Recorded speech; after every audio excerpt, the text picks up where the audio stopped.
Hello students, in our previous video, we learned that a current carrying solenoid behaves like a bar magnet and produces magnetic field. The field so produced exerts a force on the other magnet placed in the vicinity of this current carrying conductor. French scientist André Marie Ampère suggested that the magnet must also exert an equal and opposite force on the current carrying conductor.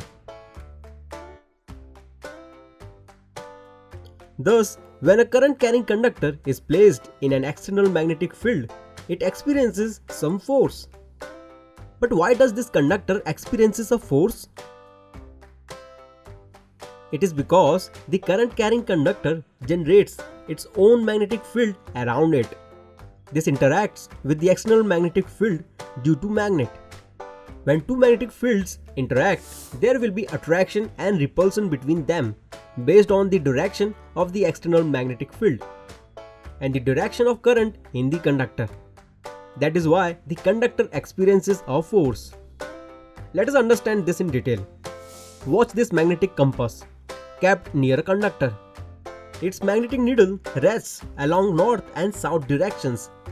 Initially, there is no deflection in it. When current is passed through the wire, it gets deflected. Why?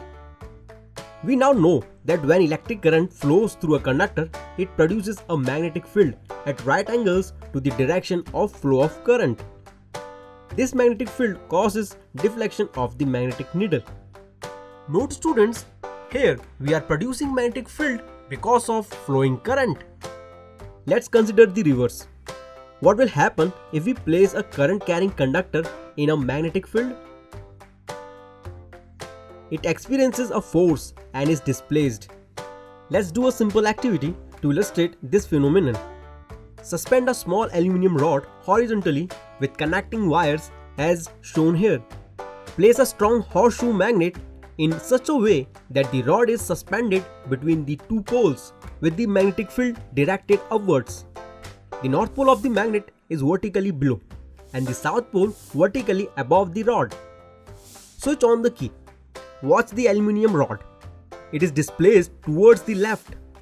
The current carrying rod experiences a force perpendicular to its length and the magnetic field. Switch off the key. Reverse the direction of current in the conductor by interchanging the wire connections to the battery. Switch on the key again. You can observe that the aluminum rod gets displaced in the opposite direction as we have changed the direction of current. Thus we can say that the direction of the force acting on the conductor depends upon the direction of current.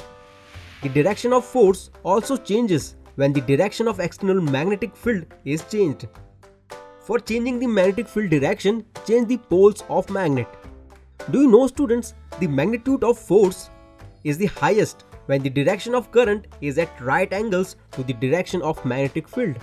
In our activity, we considered the direction of current and that of magnetic field perpendicular to each other and found that the force is perpendicular to both of them.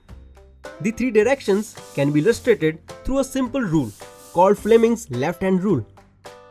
J. A. Fleming formulated a rule relating the direction of force on the conductor, the direction of current and the direction of magnetic field. According to this rule, stretch the thumb, forefinger and middle finger of the left hand such that they are mutually perpendicular, that is, at right angles to each other. If the forefinger or index finger represents the direction of magnetic field and the middle finger represents the direction of current, then the thumb represents the direction of the resultant motion or the force acting on the conductor. In our activity, if we increase the current in the conductor, the force on the current carrying conductor in a magnetic field also increases. Similarly, if the length of the conductor within the magnetic field is increased, or if a stronger magnetic field is used, that is, if larger magnets are used, in this case also, the force on the current carrying conductor increases. But if the current carrying conductor is kept parallel to the direction of magnetic field, there will be no force acting on the conductor. That is, the force will be zero. So students, we have seen that current carrying conductor experiences a force when it is kept in the external magnetic field. The direction of the force is perpendicular to the direction of current and the direction of magnetic field. The forces, that is magnetic force or magnetic field, cause conductor to move, and this direction of force and the movement can be known by Fleming's left hand rule.